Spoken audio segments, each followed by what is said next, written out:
নমস্কার, দেখছেন ওঙ্কার বাংলায় টেলি ক্যানভাস, চিত্রশিল্প, ছবি, ক্যানভাস এই নিয়ে আমাদের এই বিশেষ অনুষ্ঠান। আমি মিহিকা রয়েছি আপনাদের সঙ্গে।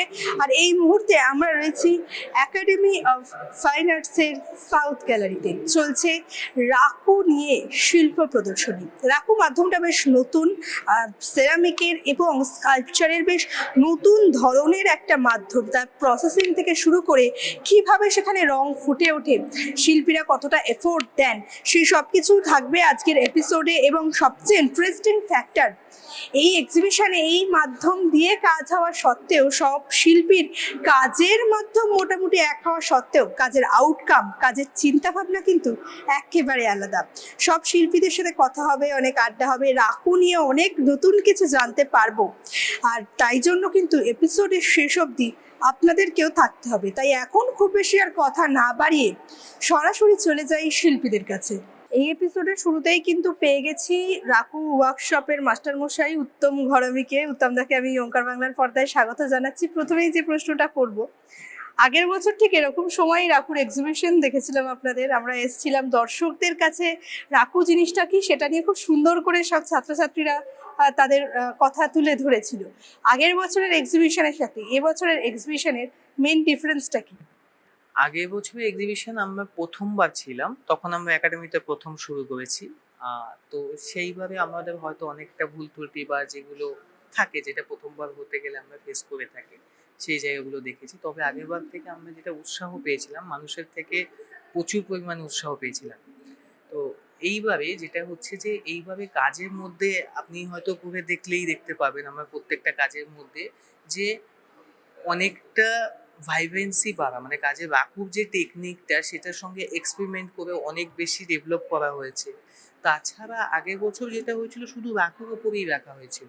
এইভাবে আমাদের যা এক্সিবিশন আছে সেটা হচ্ছে রাকু, টেরাকোটা এবং সিরামিক্স, মানে তিনটেকে মিলিয়ে নিয়ে আমরা এবার যৌথভাবে এক্সিবিশনটা করছি।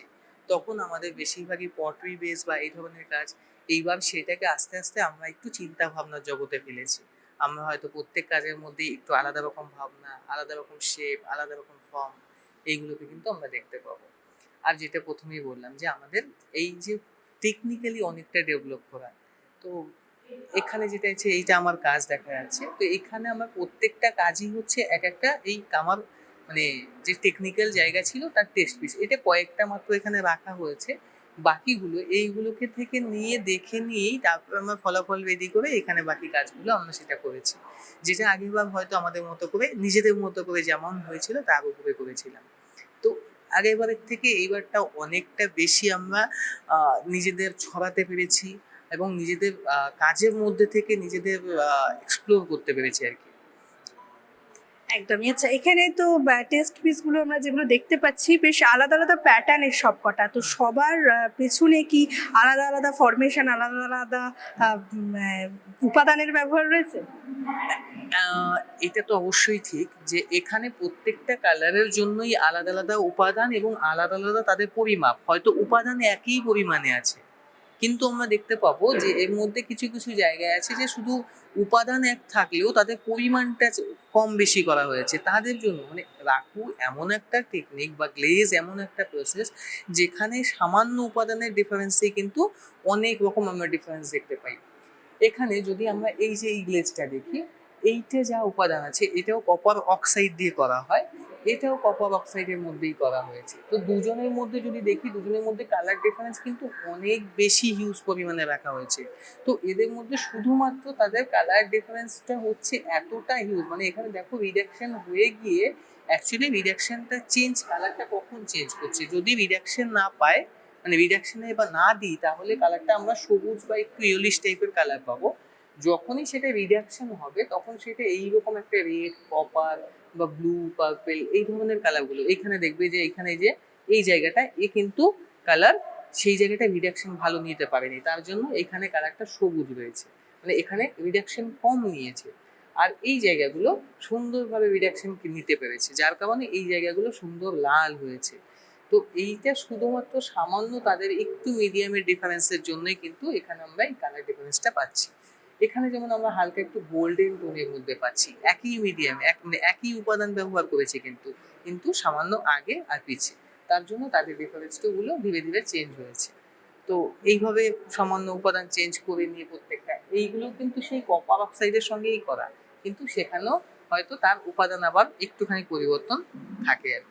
এই উপাদান নিয়ে শুনলাম, কিন্তু ওইদিকে দেখতে পাচ্ছি একটা বেশ সুন্দর অন্যরকম একটা কাজ রয়েছে আপনার, ওটা নিয়ে একটু গল্প শোনানো যাক দর্শকদের। বেশ, এখানে যে কাজটা রয়েছে, এতক্ষণ আমরা উপাদানের গল্প অনেক শুনলাম, তো এই কাজটার পেছনের গল্পটা, প্রত্যেকটা ছবির পেছনেই গল্প থাকে, সেটা যদি একটু দর্শকদের বলা যায়।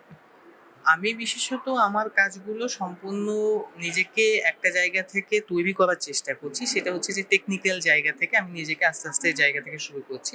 তো এখানে যদি আমি এই কাজটা, আমরা সাধারণত টেরাকোটা বলে জেনে থাকি, তো টেরাকোটা ফায়ারিং চলাকালীন বা ফায়ারিং এর শুধুমাত্র আমরা আজ পর্যন্ত টেরাকোটারই কাজ দেখেছি, কিন্তু সেই টেরাকোটাকে আমরা কত রকম ভাবে একই সঙ্গে দেখতে পাই সেটা নিয়ে আমি একটু চর্চা করার চেষ্টা করেছিলাম এই কাজটার মাধ্যমে।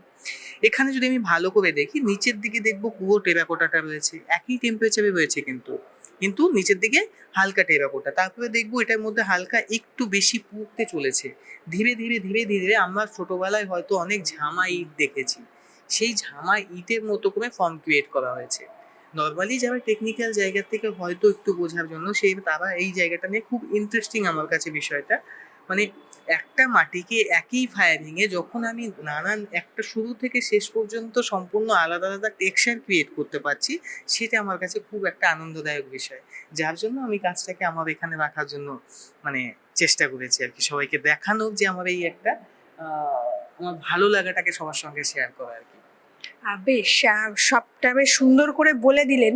তবে আমি পরবর্তী শিল্পীর কাছে যাওয়ার আগে আর একটা ছোট প্রশ্ন করব, রাকুনি নেক্সট এক্সিবিশন আমরা কবে দেখছি? আমরা আশা রাখছি নেক্সট বছর আবার আমরা আসবো, রাকুনি এক্সিবিশন করব, কিন্তু এর মধ্যে হয়তো আমরা হতে পারে এখনো সেটা নিয়ে আমি এখনো কিছু বলতে পারছি না, তবে অবশ্যই সবার মধ্যে খবর আমরা ছড়ানোর চেষ্টা করব, যেভাবে আমরা নিজেদের ছড়িয়ে চলেছি আপনাদের মাধ্যমে, তো নিশ্চয়ই একদম আমরা সেটা জানিয়ে দেবো। অনেক ধন্যবাদ উত্তম দাকে। বেশ, এবারের এক্সিবিশনের গল্প কি কি আলাদা আলাদা মিডিয়াম সবকিছু নিয়ে বেশ সুন্দর করে গুছিয়ে বলে গেলেন এবারের ওয়ার্কশপের মাস্টার মশাই। এবার পালা হচ্ছে আমাদের শিল্পীদের। চলুন একে একে শিল্পীদের সাথে কথা বলি, এই এক্সিবিশনে তাদের এক্সপিরিয়েন্স, তাদের কাজের গল্প সবটা এবার একে একে শুনি। এখন আমাদের সঙ্গে রয়েছেন শিল্পী হিরণ রায়। হিরণকে আমি ওঙ্কার বাংলার পর্দায় স্বাগত জানাচ্ছি। আমি অন্য কোনো ব্যাকাটারা প্রশ্নে না গিয়ে সোজাসুজি কাজের প্রশ্নে যাব, কারণ এত ইন্টারেস্টিং কাজ দেখছি যে সরাসরি সেই প্রশ্নই করা ভালো। এই কাজটা নিয়ে যদি একটু দর্শকদের বলা যায়। আমি বেসিক্যালি এটা প্রকৃতির সাথে মানুষের যে একটা মিল রয়েছে, এই যে ডালটা দেখছো, এটা নেচারের সাথে কানেক্ট করার জন্য মানুষের যে এত ভ্যারাইটির মানুষ রয়েছে সেটাকে বিভিন্ন কালার দিয়ে বুঝিয়েছি। আর সব মানে প্রকৃতির যে ন্যাচারাল কালার, সেই কালারগুলো ইউজ করা হয়েছে টেরাকোটার উপরে। আর তার সাথে এই ডালটাকে মানুষের সাথে প্রকৃতির যে কানেকশন, সেটাই বোঝানোর চেষ্টা করেছি। বেশ, ওইদিকে দুটো কাজ রয়েছে, সেগুলোর গল্পটা মনে হচ্ছে একটু অন্যরকম, তাই সেই গল্পটা এবার না হয় আমরা শুনি। আচ্ছা, এখানে যে কাজটা রয়েছে, এটা সেরামিকে করা, রাকুতে।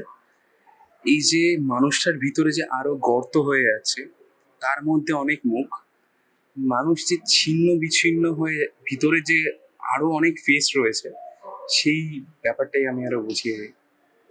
প্লিজ ক্যান আই এই বেসিক্যালি আমি মানুষের মধ্যে যে আরো রূপগুলো রয়েছে, সেগুলোই ওকে কুড়ে কুড়ে খাচ্ছে আর যে ছিন্ন বিচ্ছিন্ন করে দিচ্ছে ওকে, সেটাই তুলে ধরেছি। আর এটাও মানুষেরই যে একটা সমষ্টিবদ্ধ হয়ে থাকা, একতা নিয়ে, সেটা নিয়ে কাজ করেছে। মানে মানুষকে নিয়ে, মানুষের জীবনকে নিয়ে খুব বেশি কাজ করা হয়। একদম একদম, মানুষ আর প্রকৃতি। এখানেও যদি একটা কাজ দেখতে পাই, এটাও নেচারকে নিয়ে কাজ করা, মানে পশু পাখি মানুষ সবকিছু নিয়ে আমার কাজ। আমার কাজের মধ্যে প্রকৃতির সাথে মিল পাবে, আমি নেচারকে কানেক্ট করে কাজ করি। বেশ, এই সবকিছুর পাশাপাশি ওইদিকে আর একটা আমি ছোট্ট কাজ দেখতে পাচ্ছি, যেটার গল্পটা মনে হচ্ছে এর সাথে রিলেটেড, কিন্তু যেটা দেখতে কিন্তু একদম অন্যরকম। ওটা নিয়ে একটু শোনা যাক। এখানে তো মানুষের সাথে সাথে নৌকাও দেখতে পাচ্ছি, এর পেছনে গল্পটা কি? এখানে মানুষের যে প্রকৃতির সাথে যে লড়াই করে, যুদ্ধ করে, সংগ্রাম করে চলছে, কিভাবে জীবন নির্বাহী করছে, মানে এরা মাঝি আর জেলে বলতে পারো, তো সেই সংগ্রামটাকে যেভাবে চলছে সেটাকে তুলে ধরেছি। ওদের জন্য মানে নৌকার সাথে মিশে যাচ্ছে একটা প্রকৃতির সাথে যে মিশে যাওয়ার ব্যাপারটা সেটাকে তুলে ধরার চেষ্টা করেছি। আচ্ছা, রাকু নিয়ে তো এটা বোধহয় তোমার দ্বিতীয় এক্সিবিশন, এক্সপিরিয়েন্স কেমন হচ্ছে? প্রথমবার খুব ভালো রেসপন্স পেয়েছি, আর কাজ করে খুব ভালো লেগেছে আমার, সেই জন্য এইবারও আরো বেশি বেশি করে কাজ করেছি আগের তুলনায়। তো খুব সব মিলিয়ে খুব ভালো একটা এক্সপিরিয়েন্স। বেশ, অনেক ধন্যবাদ এবং ভবিষ্যতের জন্য অনেক শুভকামনা রইল। আমরা এরপর যাব আমাদের পরবর্তী শিল্পীর কাছে। এখন আমাদের সঙ্গে আরো একজন শিল্পী রয়েছেন, শিল্পী প্রধীরঞ্জন সেনগুপ্ত। নমস্কার দাদা, ওঙ্কার বাংলার পর্দায় স্বাগত। আমি শুরুতেই অন্য কোনো প্রশ্নে না গিয়ে একদম গ্যালারিতে ঢুকেই চোখ পড়ছে সোজা, খুব ইন্টারেস্টিং একটা কাজ, এইটা নিয়ে দর্শকদের যদি বলে দেওয়া যায়। হ্যাঁ, নিশ্চয়ই। আমার কাজটার নাম আফটার দ্য লাস্ট শো। মানে একটা শো শেষ হওয়ার পর, অবশ্যই থিয়েটারের শো, নাটকের শো শেষ হওয়ার পরে শোয়ে যা যা সিনোগ্রাফিতে যা যা ব্যবহার হয় বা একটা শোয়ের সময় প্রপস যা যা ইউজ হলো, সেটা যখন গুছিয়ে রাখা হয় এবং প্যাক করে নিয়ে যাওয়ার প্রস্তুতি হয় এবং পুরো হল ফাঁকা হয়ে যায়, সব দর্শকরা শো শেষে দেখে বেরিয়ে যান, তারপরে যে সিচুয়েশনটা হয় ব্যাক স্টেজে, প্রপসগুলোকে এক এক করে বক্সে ভরা হয় এবং নিয়ে যাওয়া হয়, তার আগে হয়তো একটা বড় সময় ধরে 1.5-2 ঘন্টা বা 1 ঘন্টা ধরে একটা নাটক চললো, তাতে অভিনয়ের অনেক সিন হলো, কলাকুশলীরা অভিনয় করলেন, একটা ইলিউশন তৈরি হলো ইনস্ট্যান্ট লাইভ। সেটা শেষের পরে যে থমথমে ব্যাপারটা, সব যখন লাইভ কলাকুশলীরা আস্তে আস্তে স্থির হয়ে যান, তাদের সমস্ত জীবন্ত চলন্ত প্রপস যেগুলো এর আগেই খুব অ্যাক্টিভ ছিল সেগুলো খানিকটা নীরব হয়ে বসে থাকে, কখন বক্সের মধ্যে ভরে তারা আবার তার যথাস্থানে দলের গোডাউনে বা যেখানে প্রপস রাখা হয় সেখানে পৌঁছে গিয়ে আবার পরের শো এর জন্য অপেক্ষা করবে। এইরকমই একটা সিচুয়েশনকে তুলে ধরা এই কাজগুলোর মধ্যে দিয়ে। দেখলে দেখা যাবে এখানে একটা জায়গায় একটা বাক্সের ভেতরে অনেকগুলো মুখ আছে, বা কোথাও কিছু স্কাল্পচারের মাথা আছে, কিছু মূর্তি আছে। এগুলো হয়তো কিছুক্ষণ আগে একটা বড় শোতে অভিনয় করেছে, তারা হয়তো এক একজন এক একটা চরিত্র বিভিন্ন অভিনয়ের আলাদা আলাদা জায়গায় তারা তাদের নিজেদের পারফরমেন্স গুলোকে রেখেছে। তারপরে শো শেষের পরে তারা নিজেদের ভাবে আবার গুটিয়ে নিয়ে তাদেরকে নিয়ে যাওয়া হবে অন্য কোনো জায়গায়, হয়তো পরের শো এর জন্য প্রস্তুতি নিতে। এইরকম একটা পরিবেশ পরিস্থিতিকে তুলে ধরা হয়েছে। এরা আসলে সবাই যে যার নিজের মতন করে একটু আগেই খুব সজীব ছিল, এখন তারা আবার আরেকটা লাইফ পাওয়ার জন্য বা আরেকটা জন্মের জন্য প্রস্তুতি নিচ্ছে। মাঝের যে গ্যাপটুকু বা যাত্রাপথটুকু এই কাজের মধ্যে দিয়ে, এই মিক্সড মিডিয়া ইনস্টলেশনের মধ্যে দিয়ে সেটা তুলে ধরার চেষ্টা করা হয়েছে। অসাধারণ কাজ, এবং তার সঙ্গে শিল্পীর নিজের ব্যাখ্যা। এরপরে বোধহয় খুব কিছু উপসংহার দেওয়া যায় না, কারণ এত সুন্দর করে দর্শকদের কাছে যখন তুলে ধরা হয়েছে। এবার আমি একটু অন্য প্রশ্ন করি। অনেক জনের সাথে এই এক্সিবিশনে কাজ, বেশিরভাগই খুব জুনিয়র ছেলে মেয়েরা, আর রাকুর মতো একটা নতুন মিডিয়ামে সবাই কাজ করছে। এই এক্সিবিশনের এখনো অব্দি এক্সপিরিয়েন্স কেমন? আমার এক্সপিরিয়েন্স খুবই ভালো, কারণ ওভারঅল যাদের সঙ্গে আমি কাজ করছি তারা অনেকে আর্ট কলেজের ছাত্রছাত্রী। যদিও আমি আর্ট কলেজে পড়ার সুযোগ পাইনি বা পড়িনি, আমি জেনারেল লাইনে পড়াশোনা করেছি, কিন্তু আর্ট কলেজের যে অ্যাম্বিয়েন্স বা তার যে এক্সপোজার, সেটা এই অন্যান্য আর্টিস্ট যারা এখানে আর্ট কলেজ এখনো পড়ছে বা পাস আউট বা সিনিয়র আর্টিস্ট, তাদের মধ্যে থেকে খানিকটা গ্রাস্প করা যায়, তাতে সেই ভাইবটা পাওয়া যায়। ফলে আমার মধ্যেও একটা নতুন চিন্তা ভাবনা বা নতুন ভালো লাগার উদ্রেক হয়, সেটা খুব স্বাভাবিক। এবং সব থেকে বড় কথা, আপনারা যদি এক্সিবিশনটা দেখবেন বিভিন্ন রকমের কাজের মধ্যে যে হারমোনি আছে, এটা একটা গ্রুপ শো। সেখানে বিভিন্ন মানুষ, বিভিন্ন মাথা, বিভিন্ন ক্রিয়েশন, বিভিন্ন আলাদা ডায়নামিক্স তাদের কাজ দিয়েছে, কিন্তু তা সত্ত্বেও এর মধ্যে যে ব্যালেন্স বা হারমোনি, এটা বজায় রাখাটা খুব কঠিন বিষয়। বিশেষ করে আপনারা যদি কিউরেটরের ইন্টারভিউ নেন, কিউরেটর যখন বলবে যে কিভাবে সে এই এক্সিবিশনের কাজগুলোকে কিউরেট করেছে, তখন বোঝা যায় যে এই গ্রুপ শোতে কিন্তু বিভিন্ন কাজকে রেখেও তার হারমোনি বা ব্যালেন্স বজায় রাখাটা বেশ কঠিন কাজ। সেক্ষেত্রে এই কাজে এই হলের মধ্যে যে স্পেস আপনারা দেখতে পাবেন, যে ডিস্ট্রিবিউশন বা যে সেগ্রিগেশন আপনারা দেখতে পাবেন, তাতে কিন্তু ইটসেলফ একটা ব্যালেন্স রয়েছে, এবং সেটা আমাকে অবশ্যই ভ্যালু অ্যাড করছে আমার কাজে। এবং এদের সকলের সঙ্গে কাজ করে আমি অনেক সমৃদ্ধ এবং এনরিচড। অনেক ধন্যবাদ দাদা ওঙ্কার বাংলার তরফ থেকে। আচ্ছা, আমাদের সঙ্গে কিন্তু আজকে আরো একজন শিল্পী রয়েছেন, এবার চলুন তার সাথে কথা বলি। এখন আমাদের সঙ্গে রয়েছেন শিল্পী শ্রীপর্ণাদিকে আমি ওঙ্কার বাংলার পর্দায় স্বাগত জানাচ্ছি। আমি কোনো রকম ভূমিকা না করে হাতের কাছে যখন এত সুন্দর একটা কাজ রয়েছে সরাসরি সেদিকেই যাবো, এটা নিয়ে যদি একটু দর্শকদের বলা যায়। কাজটির নাম স্রোত। অ্যাকচুয়ালি আমি জীবনের স্রোত দেখাতে চেয়েছি, মানে একদম যদি শুরু থেকে ধরা যায়, এইখান থেকে, এটা আমার স্টার্টিং পয়েন্ট, আমি এভাবেই দেখছি কাজটাকে, এখান থেকে গিয়ে গিয়ে ওখানে শেষ হচ্ছে। আমরা এখন প্রায়শই দেখি মানুষ, খুব সাকসেসফুল মানুষ, তারা সুইসাইডাল সুইসাইড অ্যাটেম্প্ট করে, সুইসাইডাল টেন্ডেন্সি মানুষের মধ্যে অনেক বেশি আগের তুলনায়। হ্যাঁ, তো আমার কিছু জিনিস মনে হয় যে যে কারণে আমার এই কাজটাকে প্রেজেন্ট করা, একজন ফিমেল যিনি বসে আছেন একটা হাতি এবং তার উপরে সিংহ, তার উপর উনি বসে আছেন এবং ওনার হাতে একটা অস্ত্র আছে। তো অস্ত্রটা দিয়ে উনি কিন্তু নিজেকেই হনন করছেন।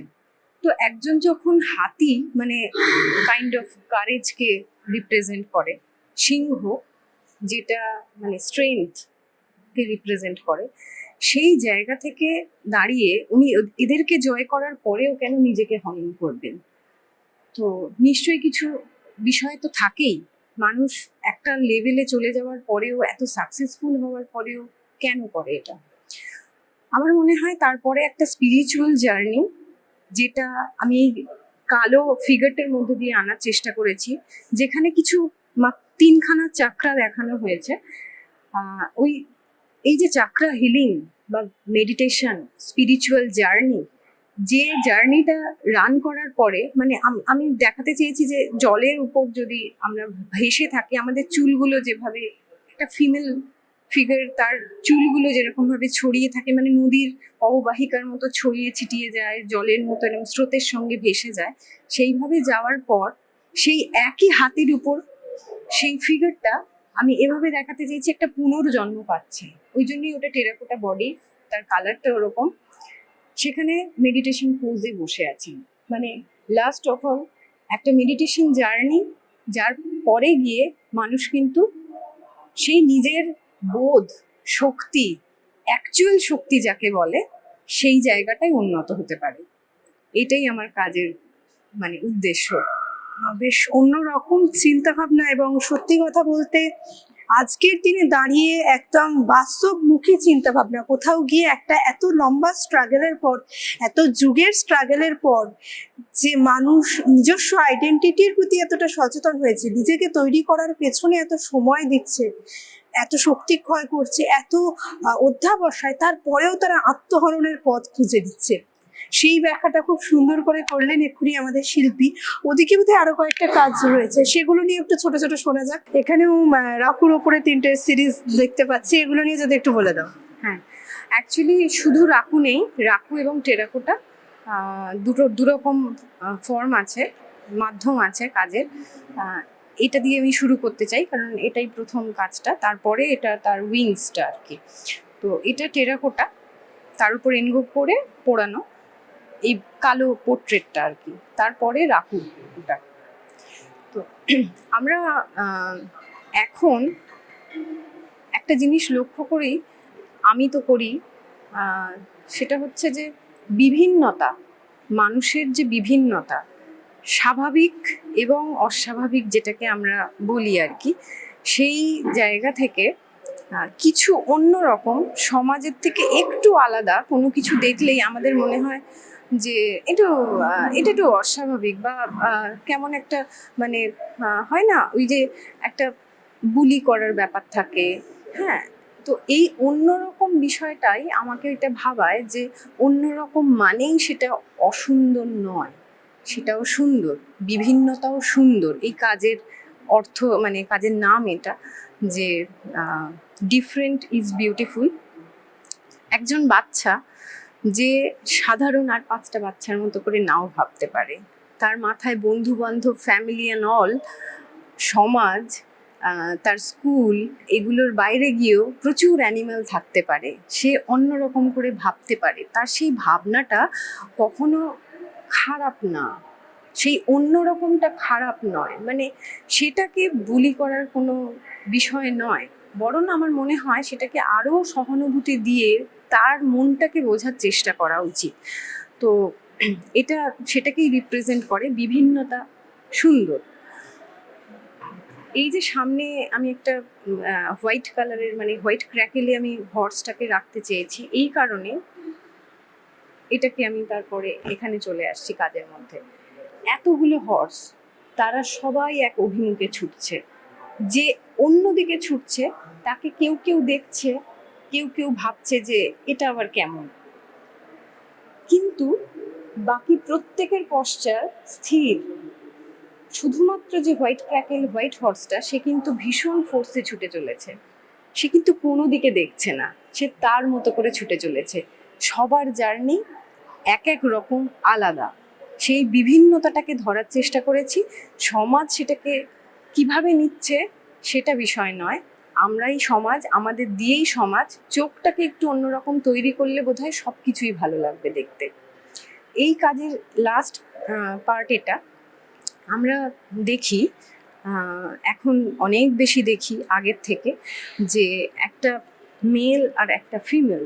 তো মেল আর ফিমেলকে আমরা যেভাবে ছোট থেকে দেখে আলাদা করে আসছি, সেই আলাদাটা কি শুধুমাত্র আমাদের মানুষ যারা, মানে মনুষ্য সমাজেই কি এটা? এই যে মাঝখানে একটা বিষয় থাকে, বিভিন্ন বিষয় থাকে নারী আর পুরুষের মাঝখানে, সেটা কি অ্যানিমালদের মধ্যে থাকে না? তারা কি অ্যাকসেপ্ট না করে তাকে আঁচড়ে কামড়ে কি শেষ করে দেয়? এই যে লিঙ্গ বৈষম্য ব্যাপারটা, এটা কি শুধুমাত্র হিউম্যান বিইং এর মধ্যেই আছে? এটা কি জীবজগতে নেই? একটা পাখি সে পুরুষ পাখি, একটা পাখি সে স্ত্রী পাখি, একটা ভেড়া সে পুরুষ ভেড়া, একটা ভেড়া সে স্ত্রী ভেড়া, সেটার মধ্যিখানে আর কি অন্য কিছু হয় না? এটাই আমার কাজের অর্থ। Difference is beautiful. একদমই। আর খুব অন্যরকম চিন্তাভাবনা, স্রোতের বিপরীতে যাওয়া, এক্সিস্টিং সমস্ত জিনিসের মধ্যে থেকে আলাদা করে স্ট্যান্ড আউট করা, এই জিনিসগুলোকে এত অসাধারণভাবে এত ইউনিক উপায়ে শিল্পী তুলে ধরেছেন, তারপরে খুব বেশি কিছু বলা মানায় না। আমি শ্রীপর্ণাদিকে অনেক ধন্যবাদ জানাবো ওঙ্কার বাংলার তরফ থেকে। আর সবশেষে আপনাদেরকে এটাই বলবো, একটা এক্সিবিশন মাধ্যম সিমিলার, কিন্তু প্রত্যেক শিল্পীর চিন্তা আলাদা, আর সেই চিন্তাগুলো, তাদের সেই বার্তাগুলো কোথাও গিয়ে আবার একসাথে হয়ে যাচ্ছে। কোন দুটো বিষয়? আমাদের সমাজ আর আমাদের প্রকৃতি। যে দুটোর বাইরে গিয়ে এক্সিস্ট করা আমাদের দ্বারা সম্ভব নয়, তাই বারবার ফিরে আসছে সমাজ নিয়ে আর প্রকৃতিকে নিয়ে বার্তা। তাই এবার সময় এসছে আমাদেরও এই সমাজ নিয়ে, এই প্রকৃতিকে নিয়ে ভাবার, এবং সর্বোপরি যে শিল্পীরা আমাদের কাছে এত বার্তা তুলে ধরছেন, যাদের কাজ আমাদের এত মুগ্ধ করছে, সেই শিল্পীরা আমাদের সম্পদ। তাদের দিকটাও এবার ভাবা দরকার, তাদের কথাও ভাবা দরকার। এই এক্সিবিশনে অনেক শিল্পী অংশগ্রহণ করেছেন। আমরা খুব তাড়াতাড়ি আরও একটা এপিসোডে আসছি বাকি শিল্পীদের নিয়েও। ততক্ষণ সবাই খুব ভালো থাকুন আর দেখতে থাকুন ওঙ্কার বাংলা। নমস্কার।